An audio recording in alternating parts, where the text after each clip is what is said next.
nag-visit tayo taas sa panahon kung ibabalik naman mo. Pero, ang position na pinag-select ng daan, hindi na siya mawala. Kung kahit hindi ba masaya? Masyadong mahirapan. Ako din, mahirapan. No, ganun. Ang Seventh Adventist ay Bible-based ang ating pag-study. So, hindi pwede na mag-study ka sa ibang aklat. Of course, we invite is supporting the Bible. But the Bible is above all the books, and it is a very holy book. Kung kanang aklat,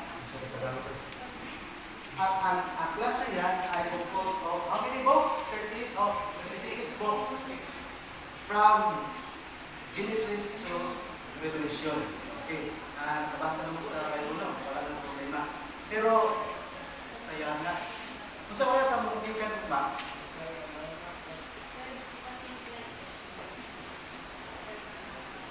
Kalipot mo kung dalang Bible eh. Mayroon akong dala isang Bible doon. Pwede ako i-give sa inyo ha. Tapos ang iba, ano ba? Anong gagawin natin? I-package na lang? Package na lang? At least may isa. Yung isang Bible, meron na siyang lagdat, yung ating doktrina, pero Bisaya. Hindi na Bisaya. Siguro, bibili naman kayo. Okay, salamat.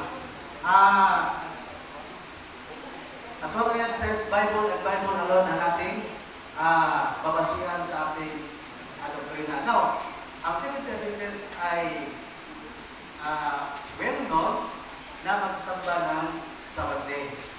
So, sige ka kung nagsimba ito. Hindi na. So, mas napaganda kung kayong tatlo yun ang magsasamba tuwing Sabbath Day. Kasi ang Sabbath, yun ay isinusulat ng ating Panginoon na remember the Sabbath day to keep it holy, the Exodus 28 verse 8.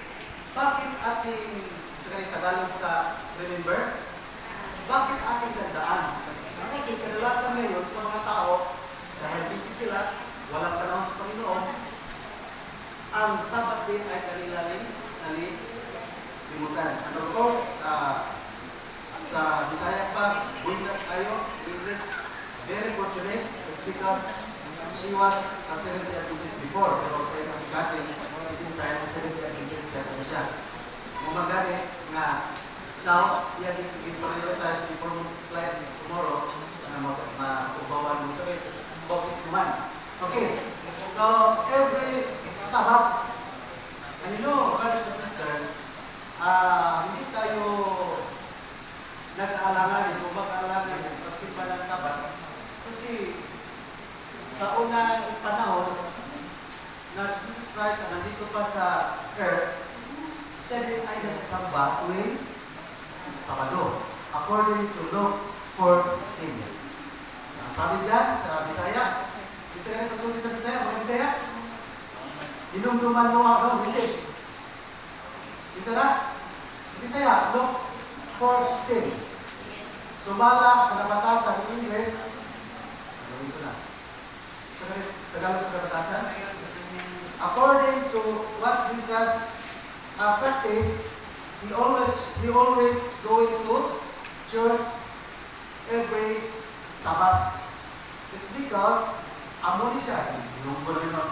Mauni siya, this is what we call the attitude of Jesus Christ. That's why we Christians, we would like to copy. Gusto natin gusto natin kopyahin kung ano o gayahin ang ginagawa ng ating Panginoon nang siya ay dito pa sa lupa. Okay, remember your every Sabbath because kung hindi ka magsamba ng Sabbath day, parang mawala ang iyong connection sa Kanya. Of course, salamat na sa ating mga brothers and sisters dito sa Putlukam or even sa Kanawa o Kagingay kasi sila ay nagtutulungan para seremonya na to ay maganap. O,